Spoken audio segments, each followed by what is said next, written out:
Hello, everyone. Welcome back to another episode of CRNA School Prep Academy. I'm your host, Jenny Fennell. Welcome back. Thank you. Thank you so much for joining me again. So today we're going to talk about growth mindset.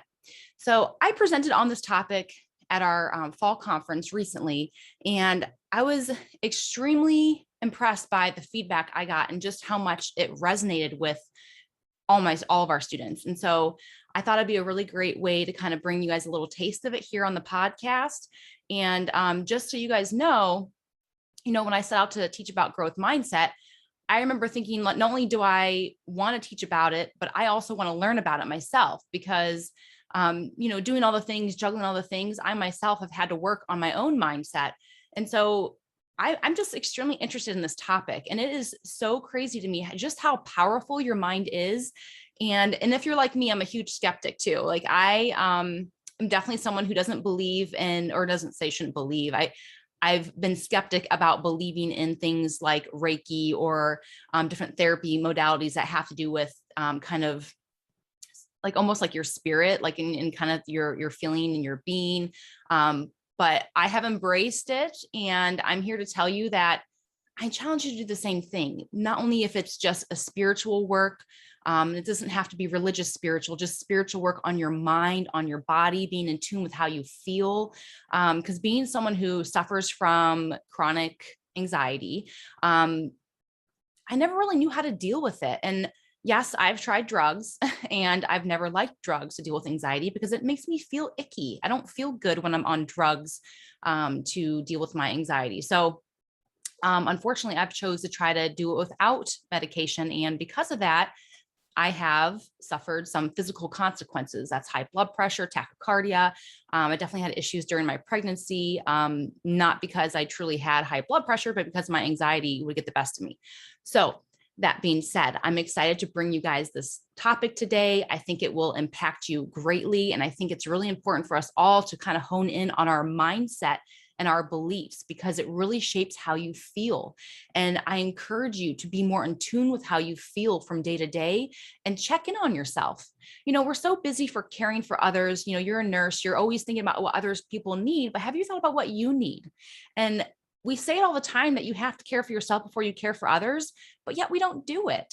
And so this is so important too, because when you get in school, you're going to be so outwardly focused on performing well, both academically and clinically, that you're going to kind of lose yourself. And I remember losing myself in school. I remember feeling like an empty shell of a person because I just didn't have anything left for myself. And so I don't want that to happen to you. And it's something that I still struggle with today, but I'm aware of it and I'm trying to make conscious decisions on how I am and how I feel and what I'm doing about those things. And so growth mindset kind of tackles one of those areas because if you can really teach yourself to have a growth mindset, you're going to be able to handle your fluctuations and emotions from day to day, whether that's various stressors in your life. So let's first let's define what is growth mindset. So growth mindset essentially assumes intelligence and other qualities, abilities, and talents can be developed with effort, learning, and dedication over time. Okay. In a fixed mindset, you assume intelligence and other qualities, abilities, and talents are fixed traits that cannot be significantly developed. And so I really want to hone in on this because you actually develop these types of beliefs from childhood. And we've talked about it a little bit before on the show, how your brain can develop these pathways that are really quick pathways. It's kind of your brain, again, when you have these thoughts over and over again, it's a quick limiting belief. It triggers that limiting belief because you've thought it so many times, it becomes a quick, easy thing to believe in because your brain automatically goes there. And there's something about, like, for example, if you want to buy a white car and all of a sudden you make a choice, that's a white Honda Odyssey. You're like, man, that's a really nice looking car. I think I'm going to go for that. You've driven the car and now all of a sudden you bought the car. Now you're driving on the road and all you see is white Honda Odysseys. You've trained your brain to like and want to see that vehicle that you like so much. Therefore, you do see that vehicle. It's the same thing with thought and feelings and emotion. If you train your brain that you're an anxious person, well, guess what? You're going to be an anxious person. And so that's what I'm trying to embrace. I'm trying to embrace the fact that why do I call things overwhelming? And can I look at this differently? Is overwhelm a good thing? Does that mean I have that? Because overwhelm, it could be a good thing in the sense that I have a successful business. I don't need to define it as being overwhelming. I should define it as it's successful and students are finding success. Therefore, should be very grateful and express gratitude around that and not look at it as this big overwhelming task. And so that's kind of what I encourage you to do with school. School's a very overwhelming thing if you think of it in that sense. But what if you're just focused on gratitude and I'm proud of myself for accomplishing my goal of getting in. And I'm going to learn a lot. I'm not going to know everything and it's going to be hard, but that's okay. And that's a growth mindset to understand that you're not going to start knowing everything and that you're going to develop these qualities. You're going to learn and you're going to develop these skills over time, that you have the ability to do that because you embellish or embrace a growth mindset, right? So let's kind of go over some, terms that would be fixed mindset. So saying things like math is not my thing. I will never be that smart. I feel dumb when corrected. I'm not good at this. Scores mean more than growth. It's better to look smart than to take risks and look dumb. She's a smart kid in class, or he's a smart kid in class. I know I've said that one before. Versus my hard work and effort has paid off. I'm not there yet. This is huge, you guys. I'm not there yet. Having the word yet in your vocabulary says there's still a chance. There's still hope. I just had to remind a student the other day who didn't get into school that it's not yet. It doesn't mean no. So you really, if you think this way, you will keep forging forward. If you think no means never, why would you be motivated to push forward if that's what no means to you? Or does it mean not yet? Okay. So thinking things like my brain can grow, a good attitude is important in learning. I'm a problem solver, because again, and having problems or being wrong is not a bad thing. Okay. It just means you have some learning to do, and learning's a good thing. Okay. And challenge is a good thing. Okay. When you're challenging yourself, you're learning. And I know I went over that in the how to study episode, but when you feel challenged, you're actually doing more work. You're growing and becoming this amazing person. So embrace it. Okay. And you also think things like, I just need to change my strategy, or maybe I should try something else. So for example, if you don't get into school, or if you don't get the grade you want on the test in school, what can you do differently? What strategy could you try that's a little different that you haven't done before? Okay. Versus just saying, oh, I suck. You know what I mean? Please don't ever say that to yourself. But I know, speaking for myself, that I have done that to myself. So, I'm sure I'm not alone, and I'm sure I'm speaking to you right now because I'm sure we've all done it. Right. But just catch yourself when you do that and ask yourself, why do I feel that way? And is it that big of a deal that I need to beat myself up because I'm human, and humans all need to learn and start somewhere? So that's where, again, your attitude can really play into how you feel about learning and how successful you're actually going to be. Okay. So again, you don't really start off in life with the fear of failing. Okay. Think about it. If you did, you would never learn to speak. You would never learn to walk because you would be so afraid of falling again that you just never would try. So it is something that is learned from a young age. And whether that's, how your brain develops, whether that's learned from your environment, your peers, your parents, your friends, whatever it is, it's all plays in. Your environment plays into how you feel about taking risks and how you feel about being wrong. But it's important to, as you now are an adult, it's important to reflect on that. And so you can just make conscious decisions on how to mold your brain and how you want to think about those things. We have the power to do that. So you should be doing that.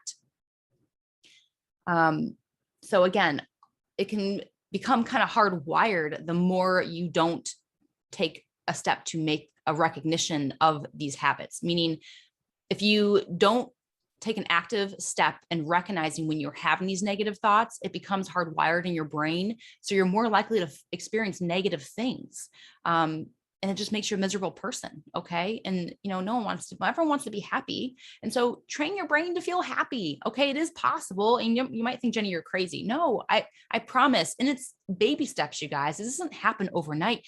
Just like having these negative thoughts doesn't happen overnight. You do this over years and years and years.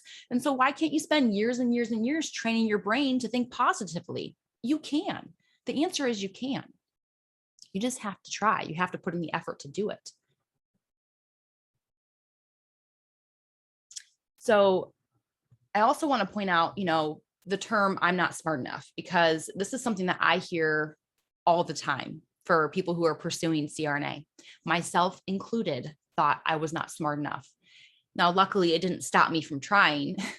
Because if one thing that I think actually helped me in my upbringing is the fact, and not even upbringing, but just in my struggles as a child, is I did fail a lot. I didn't, or fail in my mind. You know what I mean? I didn't get the grade. I didn't make the spelling bee. In fact, I never made one spelling bee ever, not one.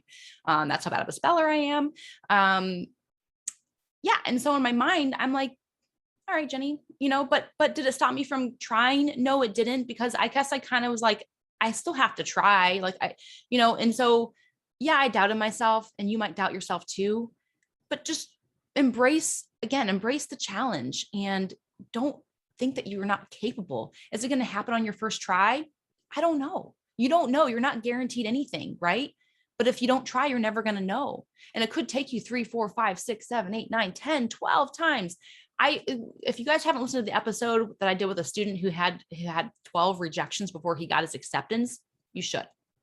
I don't remember what episode it is, but scroll back through them, because again, I've interviewed several students and they're so inspirational.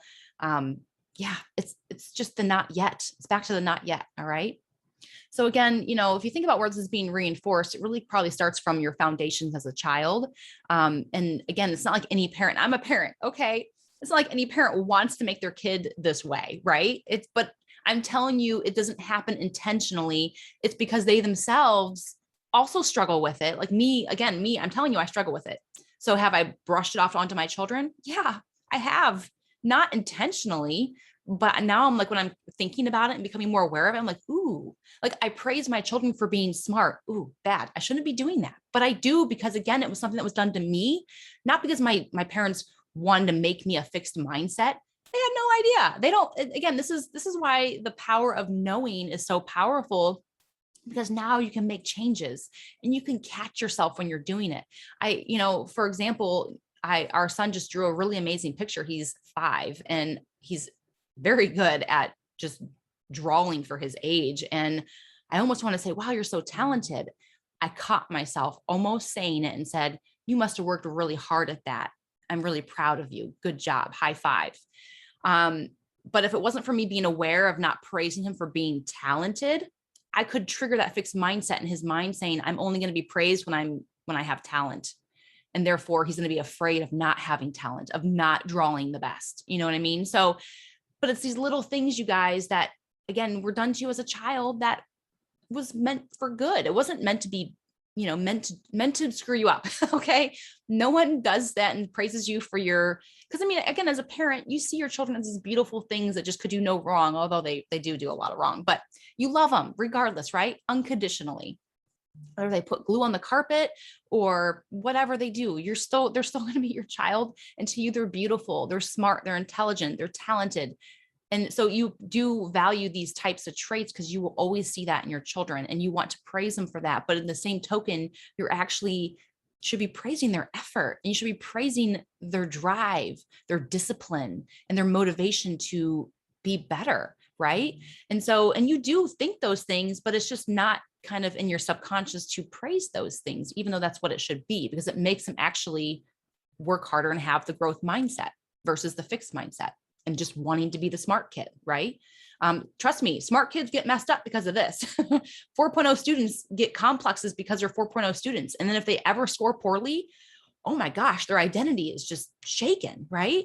And I've watched this happen to a girlfriend of mine who's a straight A student who didn't do well in one of her anatomy or A&P courses in the very beginning of anesthesia school. She developed such severe test anxiety, it really hindered her for the rest of her schooling. She did do okay. She made it on a beta blocker. But it's probably because she grew up with this mental understanding that she was smart, right? Because she was always a 4.0. And so this doesn't just go for the students like me who struggle and who have to go to speech therapy and tutoring because I can't read, right? I mean, I developed a complex around that myself because I thought I was the dumb kid. But just the same as someone thinks they're the smart kid, right? They can equally be hindered in life when things don't go well because now their identity is shaken. And so this is why the growth mindset is so important versus the fixed mindset. It goes both ways. You don't just have to be talented to suffer from this. You can be potentially untalented to suffer from this too, right? And, I really think too, when you have the growth mindset, you're more likely to develop the skill set of grit, which is where you value discipline. And discipline, you guys, is doing something you do not want to do. Does that ring a bell to anyone? Who wants to study for 12 hours? Raise your hand.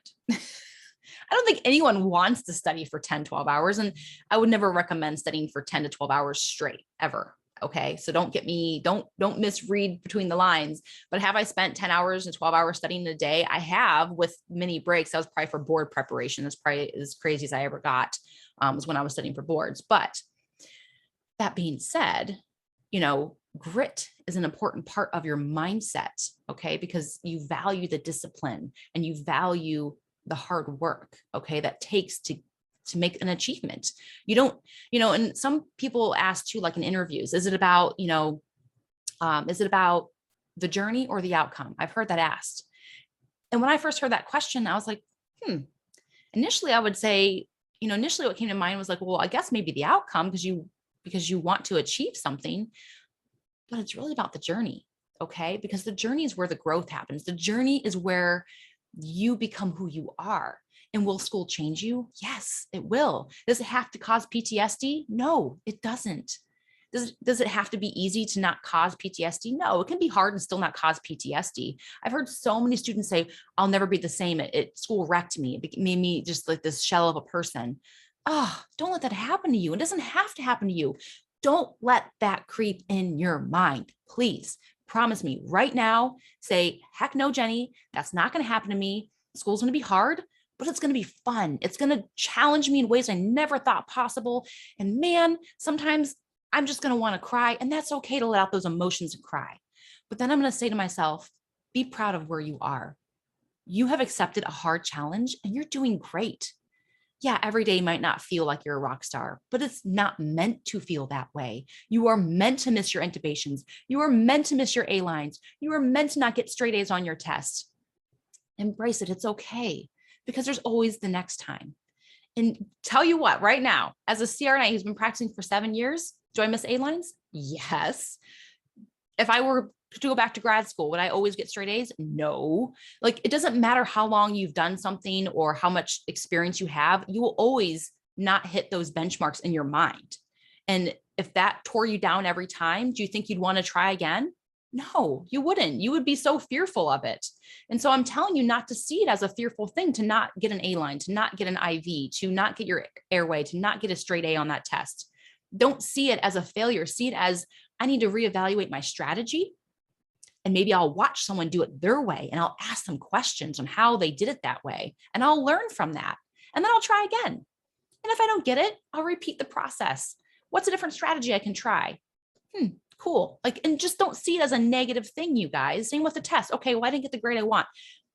Where do you think I maybe missed the ball on this one? Meaning, where are my weak points? How can I improve? Is there a different study technique that maybe I could take advantage of? Like maybe a group study session, or staying after hours to ask some questions after class, or, asking one of my trusted classmates to explain to me how he understands this topic so I can get his insight. Have I been quizzing myself? Have I been challenging myself as I've been studying, or have I just been reading and memorizing? Okay, so there are lots of things you can do that doesn't beat yourself up, that just makes you evaluate your strategy, okay, going forward. So kind of think about it. Is it about the outcome or the journey? Yeah, we all want the good outcome, but if you neglect the journey, are you going to be happy with the outcome? Whether or not you graduate as a CRNA, do you want to graduate as a CRNA and be a shell of a person and have PTSD? No, because you focused on the outcome versus the journey. So focus on the journey. If you focus on the journey and embrace the challenge and see it as a positive thing, your outcome is going to be more positive. Okay. Either way, you're going to get there. I just want your experience to be a good one. Okay.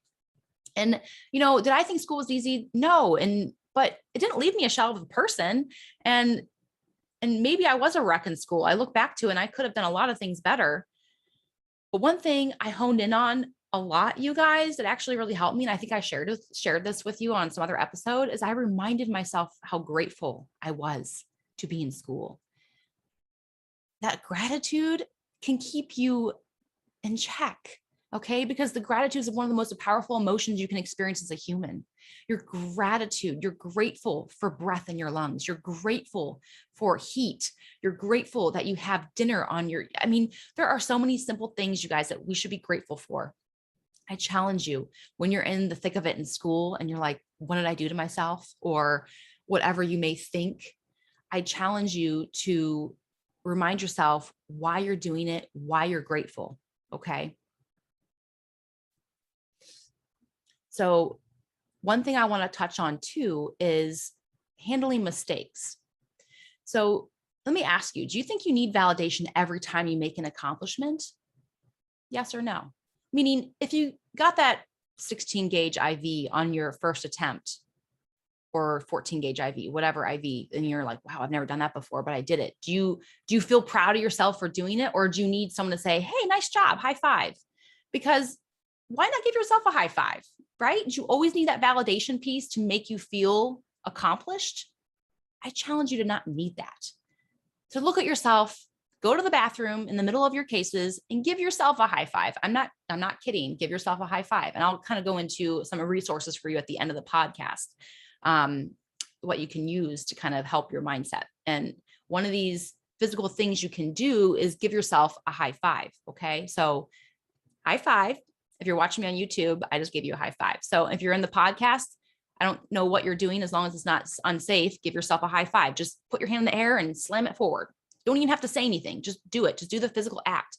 Did you feel kind of a surge of energy, some kind of like tingling in your body? It's because your brain, that physical act of doing this thing, triggers the emotions you experience when someone gives you a real high five. You don't even need to say anything. It's really cool. And so if you practice this, you're going to pick yourself up. And so that's a tool that I want you to use in school. You can be alone in your car. Sometimes I get up in the middle of the night to take our dogs out or with our baby, and I'll give myself a high five in the mirror when I'm going to the bathroom. Now you might think I'm crazy, but I do. And I try to practice this. Am I good about doing it every day? No, but I want to try to get there. So I do routinely do it a couple times a week, and I'm hoping to get to every day. But it feels good every time I do. And so I wanted to share that with you guys. And you will always be your own worst critic. You will always have the naysayers. I encourage you to put the blinders on, focus on you. Don't see what everyone else is doing and compare yourself. It will only bring you down. Focus on what you can do, okay? Your journey is unique, and it's meant to be unique, and it's a beautiful thing because you have something unique to bring to the table. So why would you want to be like Sally Mae? Okay. I can make that name up. I don't know who she is, except for maybe a loan officer for government loans. But anyhow, don't compare yourself to your classmates. Don't listen to them brag and think, well, gosh, it's their first day in clinical and they've already intubated 4 people. And I intubated 1 person and tubed the goose. Just blinders. Okay. Well, they had more opportunities, more experience, and maybe, they just got lucky, or maybe they just have a natural knack for it. Good for them. But I'm going to work on my skill set and it will grow over time. I love seeing the progression of students in clinical. It's super fun to see. I've seen some pretty, raw students come into clinical. And then by the time they're a senior, they were just like a rock star. Meaning I love when they're in my room. So I'm like, sweet, I can go drink my coffee. I don't even have to worry about, I know they got it. I know they're very thorough. And yet when they first started, I had to watch them like a hawk. But it's okay. Is that a bad thing? No, it's not a bad thing. We all start somewhere. And so a lot of times people say, well, does it matter how much ICU experience you have? What if I only have 6 months? Am I going to be a terrible SRNA? No, not necessarily, because you could have 11 years of experience as an ICU nurse and still come in and be really rough. But the opposite is true. It's just so individual, you guys. And some people have an easier time being put in an uncomfortable environment and going with the flow than others. And it's okay if that's not you. It was not me either. All right. I felt like a fish out of water. And I was hard on myself. But did it mean I didn't graduate? No, I did. And I became a really great CRNA and joined an open heart team after 6 months. Did I work hard at that? Yes, I did. But did I start off the best CRNAs were excited to have in the room? I'm sure I did not. That's okay. Am I ashamed of that? No. In fact, I'm proud of that because I still showed up and I still did my thing and I still embraced the fact that I could improve the growth mindset. And so I encourage yourself, whenever you're facing a mistake, a setback, don't look at that as a negative way. And I always call mistakes because sometimes you have to make a mistake to learn. And gosh forbid it's a really bad mistake, but most mistakes are little. If you think about it, most mistakes are little. So why are you beating yourself up? And even if it's a big mistake, you learn from that. You do what you can to, put up the fire, right? You do what you can to lessen the damage. That's all you can do. That's all we all can do as humans. And so don't see it as such a negative thing all the time. So I kind of want to skip around here. Again, I'm kind of going through this lecture that I presented, but I'm skipping a lot of it because it was an hour-long lecture. But what is so powerful about embracing growth mindset? Do you have any idea? So what's so powerful about growth mindset when you embrace it is it unleashes the effort. And the effort's what matters, you guys. Again, if you just lock yourself up and you're afraid of trying, you're not going to give the effort because you don't want to be wrong, because you don't want to not do as well as so-and-so did. You're never going to be able to improve, right? If you don't put in the effort to try. So when you have the growth mindset, it unleashes the effort within you to grow, to build upon your skills. Okay. That's why it's so important, because we all have the potential. We all have the ability. And again, motivation is not what you need. Motivation means there's a reward. Discipline and grit is what you should value. Motivation means do this and I'll get you an ice cream. I do this to my kids all the time. But maybe I shouldn't. I don't know. But, again, discipline though, do this. And just because you should study your vocabulary, just because you should. The other night, I practiced our son writing the word excited. And the only reward for that was because he told me he was excited to go to this history museum the next day. So I said, well, let's practice writing the word excited. There was no you get a piece of candy for doing it or anything like that. Even though it was kind of like maybe he didn't, granted he's young, so he actually did want to do it. But I'm thinking of a teenager who pick up your room, but you're not going to I'm not going to pay you any money to pick up your room. It's just an expectation. It becomes a discipline over time to just naturally do that because it's expected, and you should want to do it because if you declutter your room, you declutter your mind. Oh my gosh, you don't want to see my desk right now. It's bad, but it's on my to-do list to get my desk cleaned up so I can declutter and not feel as anxious when I look at it. Is it going to take discipline for me to do that? Yes, it will. Do I want to do it? No, but you just heard me say I'm going to do it. I'm going to schedule it in my schedule to do it.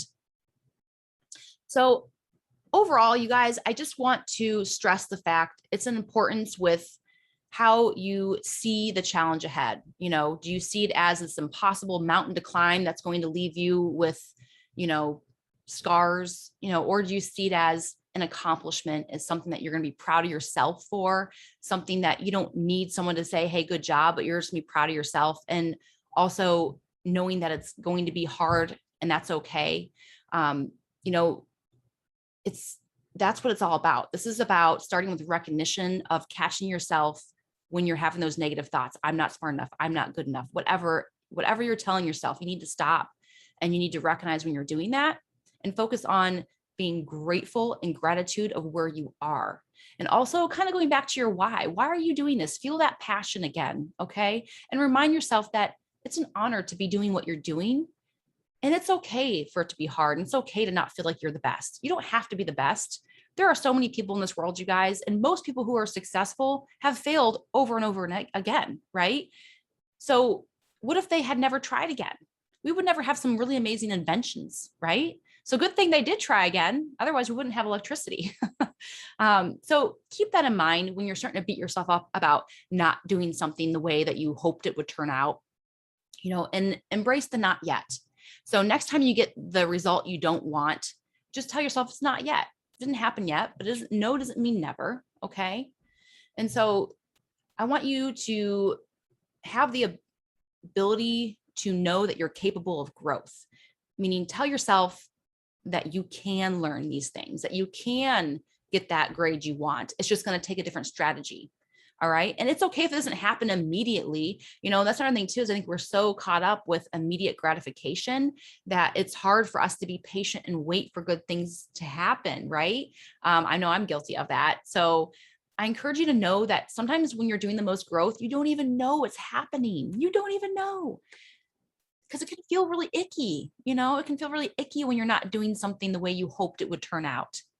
But if you do it over and over and over again, before you know, you're like, wow, I can't believe how far I've come. I didn't even know I've gotten to this place. And that's kind of what school is like sometimes, because again, you don't even recognize how much growth you're experiencing because you're so caught up in the feelings of what's happening right now.